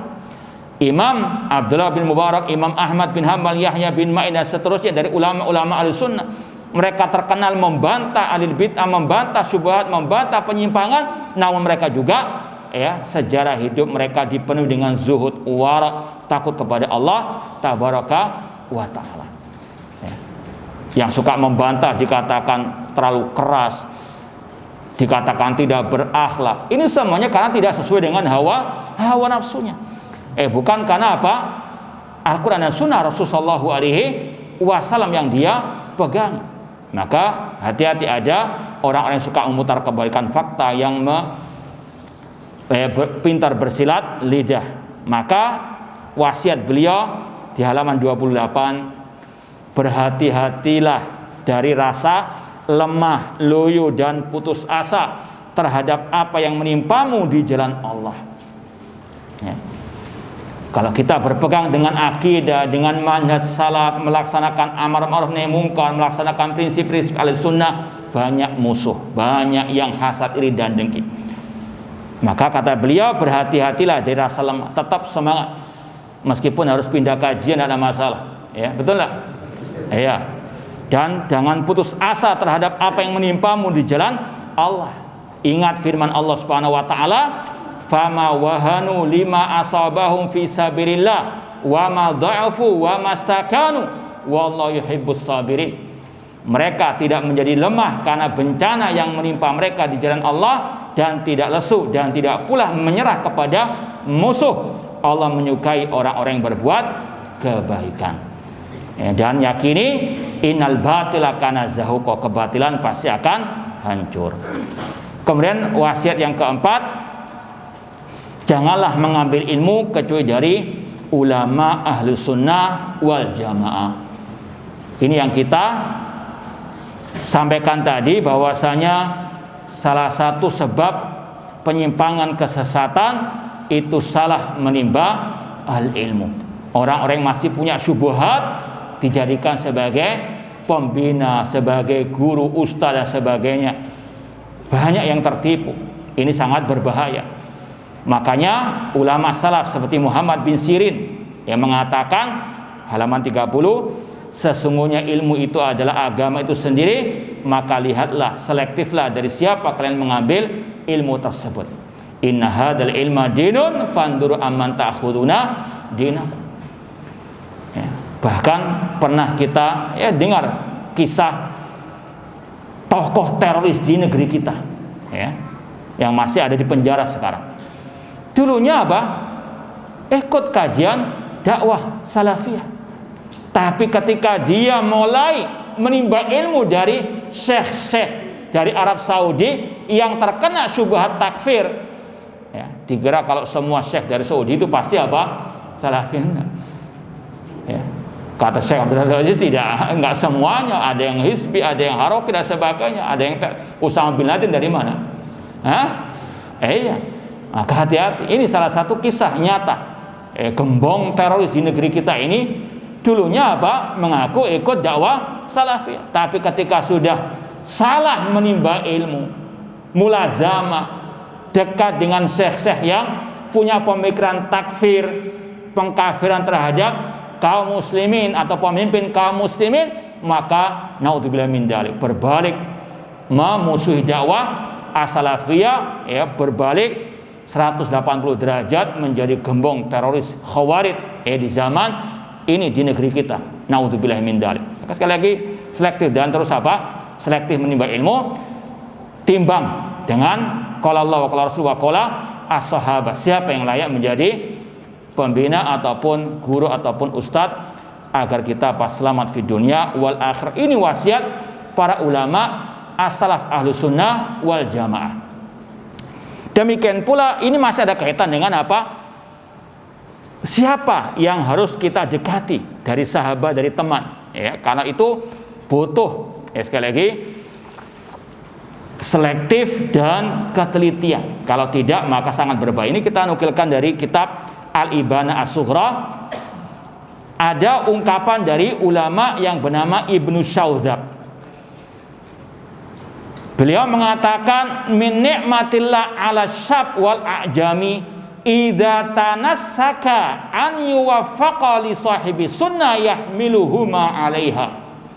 Kata ulama salaf yang bernama Ibnu Syaudzab, di antara nikmat Allah atas seorang pemuda atau orang yang selain Arab apabila mereka sedang rajin-rajinnya ibadah, baru bertobat, baru berhijrah, di antara nikmat Allah untuk dia diberikan taufik bersahabat dengan ahlu sunnah atau mendapatkan guru yang dari ahlu sunnah yang salafi sejati, an wafaqa li sahibi sunnah, yang akan membawanya kepada sunnah Rasulullah SAW.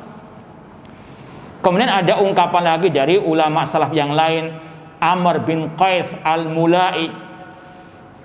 Beliau mengatakan idza ra'aita syab awwala ma yansa ma ahli sunnah wal jamaah farjuhu. Apabila engkau melihat seorang pemuda di awal dia belajar ilmu agama, di awal dia hijrah itu bersama ahli sunnah wal jamaah, maka harapkan kebaikannya. Ya. Namun sebaliknya, wa idza ra'aitahu ma ahlil bidah fa'ayis minhu fa inna syab ala awwali nusyu'ihi. Apabila engkau melihat orang itu, pemuda itu belajar dari ahli bid'ah atau bersahabat, berteman dekat dengan ahli bid'ah, maka putus asalah darinya, jangan harap kebaikannya. Karena akan apa? Terpengaruh dengan kebid'ahan, cepat atau lambat, sedikit atau banyak. Fa inna syab, karena pemuda itu sesuai dengan awal dia apa? Hijrahnya atau awal dia belajar ilmu agama. Wasiat yang berikutnya dari ulama salaf yang lain yang bernama Amr bin Qais. Amr bin Qais berkata, inna syab la yansha fa in athara an yujalisa ahlal ilmi kada yaslam wa in mala ila ghairihim kana yaqtabu. Apabila seorang pemuda awal kali belajar, dia duduk di majelisnya para ulama ahli sunnah, maka dia akan selamat. Namun kalau dia berpaling dari ulama ahli sunnah, belajar kepada ahli bidah atau orang yang sesat, maka dia akan binasa. Ini wasiat-wasiat para ulama As-salaf selektif dalam belajar ilmu agama, juga dalam apa? Mencari sahabat dekat. Demikian pula riwayat wasiat dari Hammad bin Zaid rahimahullah atau dari Yunus bin Ubaid. Ya, ini riwayat dari Hammad bin Zaid. Beliau berkata kepadaku Yunus, ya Hammad, inni la arasyaba ala kulli halatin munkarah, fala ayusu min khairihi hatta arahu yusahibu sahiba bid'ah. Wahai Hammad, sesungguhnya aku melihat seorang pemuda itu di atas kemungkaran. Aku berputus asa dari kebaikannya. Ya. Sampai aku melihatnya apa? Bersahabat dengan ahli bid'ah. Wa indaha a'lam annahu qad atiba. Kalau sudah berguru kepada ahli bid'ah, bersahabat dengan ahli bid'ah, maka dia akan binasa. Naudzubillahi min dzalik. Ya, karena waktunya sudah semakin menipis ya. Kita akhiri dengan nasihat yang kelima, wasiat yang kelima. Ini kurang lebih sama dengan tadi. Pentingnya rujuk kepada ulama dalam masalah-masalah besar ya. Terutama dalam masalah kontemporer. Seperti tadi, ada kasus orang muslim membunuh orang kafir yang menghina Nabi Shallallahu Alaihi Wasallam. Semua sepakat penghinaan kepada Nabi tidak bisa ditoleransi. Tapi apakah dengan sikap membunuh orang tersebut? Ini kembali kepada fatwa para ulama. Namun yang disayangkan seperti yang kita sampaikan tadi, ketika ada kasus tadi, ada orang muslim di negeri kafir membunuh orang kafir karena dia menghina Nabi SAW. Kemudian didukung, naudzubillah min dzalik. Dicari-carikan sejarah dari sirah nabawiyah. Naudzubillah min dzalik. Padahal ulama mencelahnya, ulama tidak setuju dengan perbuatan tersebut. Ya, maka sekali lagi hati-hati, jangan ngelama. Ikuti para ulama. Ketika ada masalah-masalah besar menimpa umat, tunggu fatwa para ulama. Rujuk kepada para ulama. Jangan sebagaimana orang munafikin yang langsung keluar-keluar, langsung menghukumi. Sebagaimana kata Allah, wa idza ja'ahum minal amri awil khafi adza'u bih walau radduhu ila rasuli wa ila ulil amri minhum la alimahul lan yastambitunahu minhum. Apabila datang kepada orang munafikin berita tentang keamanan, ketakutan, mereka langsung menyebarkannya. Seandainya mereka mau mengembalikannya kepada Rasul dan kepada ulil amri. Kata sebagian ulama tafsir, ulil amri situ al ulama. Ya, sampaikan dulu kepada para al ulama. Jangan langsung asal keluar-keluar di medsos. Cari-cari dalil-dalil sendiri. Bahkan kita ketika itu sampai menyinyiri seruan kepada ittiba kepada Rasulullah SAW. Ini kenapa? Karena ngelama. Ulama menyuruh kalau menghadapi penghinaan Nabi tetap ittiba sunnah. Kok katanya harus tampil beda? Sunnah itu sudah biasa. Naudzubillah min dzalik. Ini sekali lagi bedanya ulama dengan ngelama dan bedanya yang mengikuti ulama dan yang ngelama tersebut. Kemudian di sini disampaikan riwayat dari sebagian para salaf bagaimana mereka senantiasa rujuk kepada para ulama. Semoga Allah Subhanahu wa taala senantiasa memberikan kepada taufik hidayah kepada kita semuanya untuk bisa istiqamah di atas akidah manhaj salaf sampai akhir hayat kita nanti, dan semoga Allah Subhanahu wa taala mengumpulkan kita bersama Rasul dan para sahabat di surga kelak. Allah taala.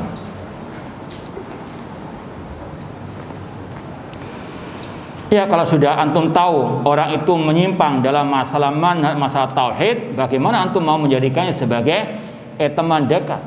As-sahib sahib, kata orang Arab, as-sahib sahib, namanya sahabat dekat itu bisa menarik kepada kejelekan maupun kebaikan.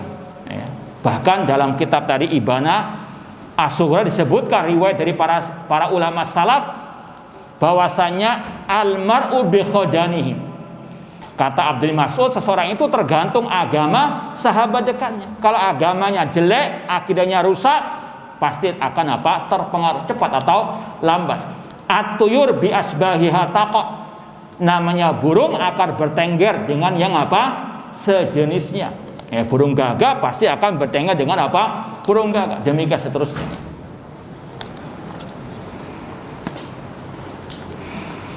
Sebenarnya apa dan siapa Taliban? Secara umum kelompok Taliban bukan di atas akidah manhaj dakwah as-salafiyah. Mereka menyimpang dari ajaran dakwah as-salafiyah, maka batil kalau dinisbatkan kepada dakwah as-salafiyah. Naudzubillahi min dzalik.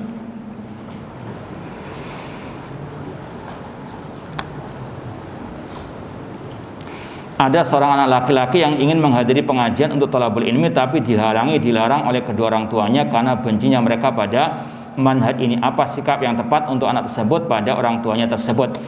Yang paling bagus tetap ngaji di kajian sunnah dengan tetap berakhlak yang mulia kepada orang tua. Sampaikan bahwasanya inilah ajaran yang hak, ini adalah ajaran Rasul, para sahabat Rasul bil hikmah wal mau'izati al hasanah. Karena larangan orang tua itu tidak boleh ditaati, atau perintah orang tua untuk kita nggak ikut ngaji as-sunnah itu tidak boleh ditaati karena itu kemaksiatan kepada Allah. Rasul memerintahkan kita thalabul ilmi, belajar ilmu. Kalau dilarang oleh orang tua itu tidak wajib untuk ditaati, cuma harus dengan cara bijak untuk apa? Menyampaikan nasihat. Wallahu ta'ala. Apakah boleh kita bermajelis kepada ustaz salafi yang suka mencela pemimpin? Ini jelas ikut ajaran Abdullah bin Sabah al-Yahudi. Maka tinggalkan majelis orang-orang yang ikut ajaran Abdullah bin Sabah al-Yahudi.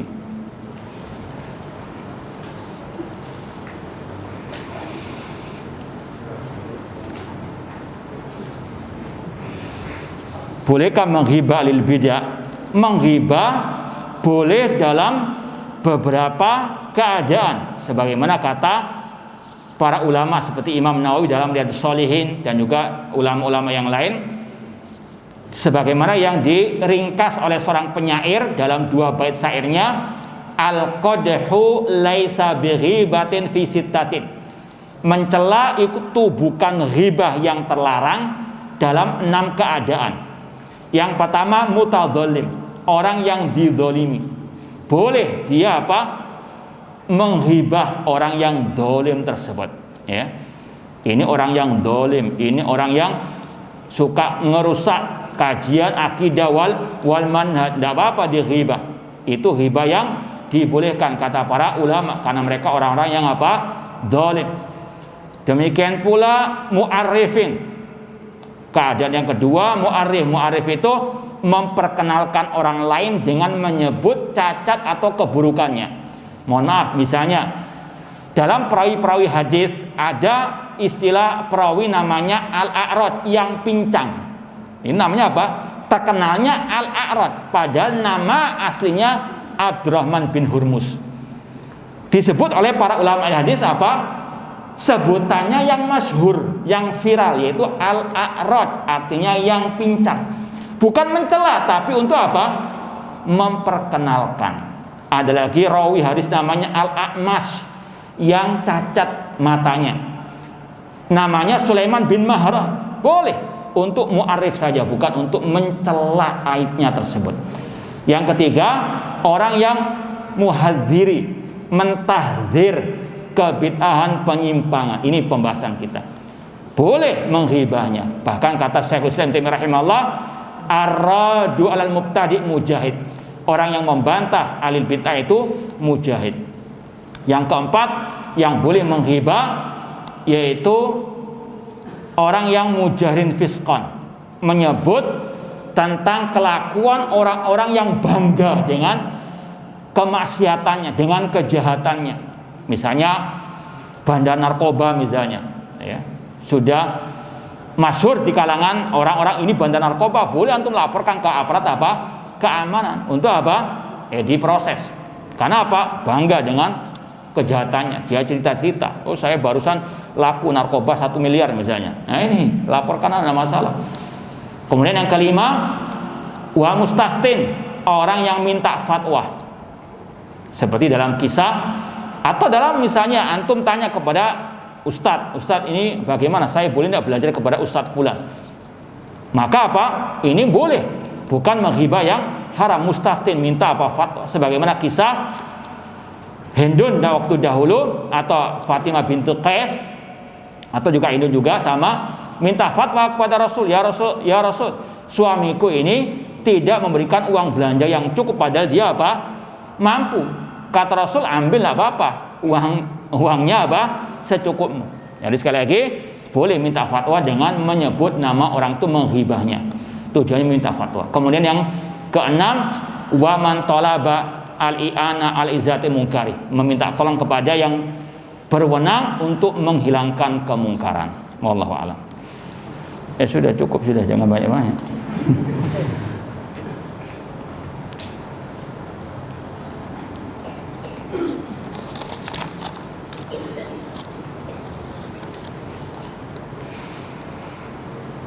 Ya, belajar Al-Quran sama harus dengan guru dari Ahlus Sunnah wal Jamaah. Karena sebagaimana kata orang Arab atau penyair, kullu ina'in bima fihi yandahu, setiap bejana akan mengeluarkan apa yang ada di dalamnya. Kalau ini kita tuangkan, keluar apa?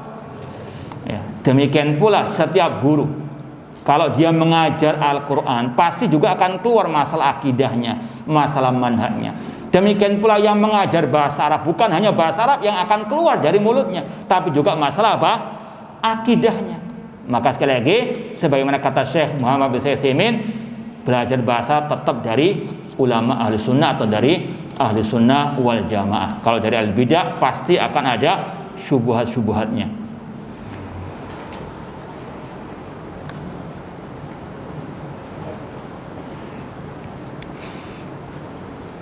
Ya, kalau mau misalnya kitab akidah untuk para pemula, misalnya kitab Al-Aqidah Al-Wasithiyah. Alhamdulillah kita di hari Senin kedua keempat masih mengkaji atau awal-awal mengkaji kitab Aqidah Wasithiyah oleh Syekhul Islam Taimiyah rahimahullah di Masjid Islamiyah Pertemuan ya. Itu kalau mau kita ya kitab akidah untuk pemula.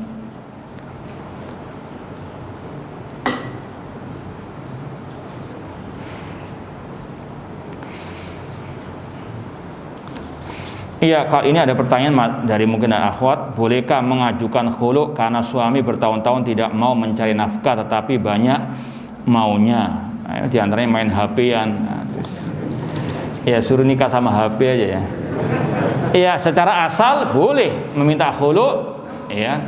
Bahkan sesuatu yang tidak sampai ke derajat tadi. Intinya dalam kasus tadi dibolehkan. Karena sekali lagi suami tersebut telah meninggalkan kewajibannya mencari nafkah dan hanya apa? Main HP. Nah,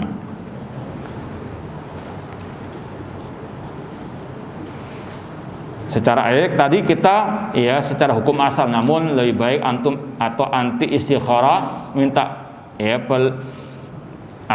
pilihan kepada Allah Subhanahu wa taala sebelum jauh melangkah. Ya, apalagi juga perlu nasihat dan seterusnya.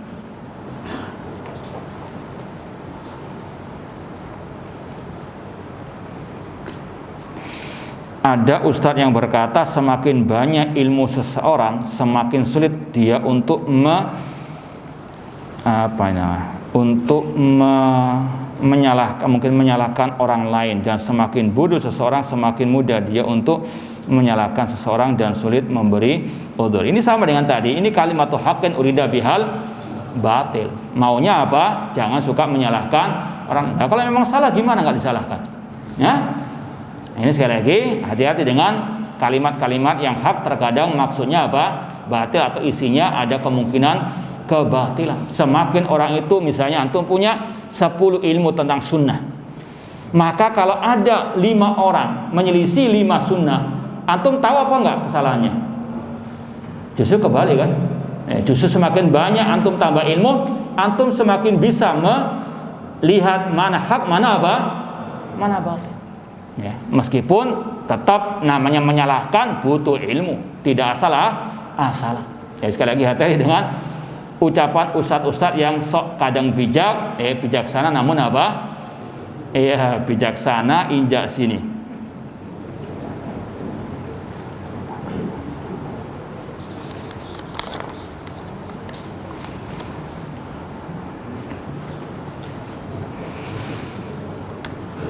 mengkritik program pemimpin yang dimaksud pemimpin kaum muslimin yang tidak benar, apakah termasuk mencaci seorang pemimpin?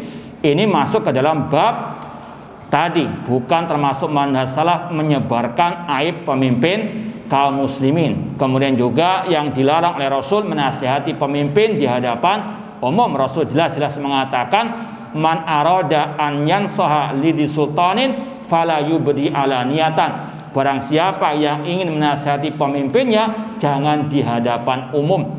Walakin yakhud biyadi, namun ambillah tangannya, fayakhluwa bi, berduaan dengannya. Fa in qabila fadak, jika diterima alhamdulillah, kalau tidak diterima qad addalladhi alaih, telah gugur apa? Kewajiban. Ini pertanyaan yang terakhir.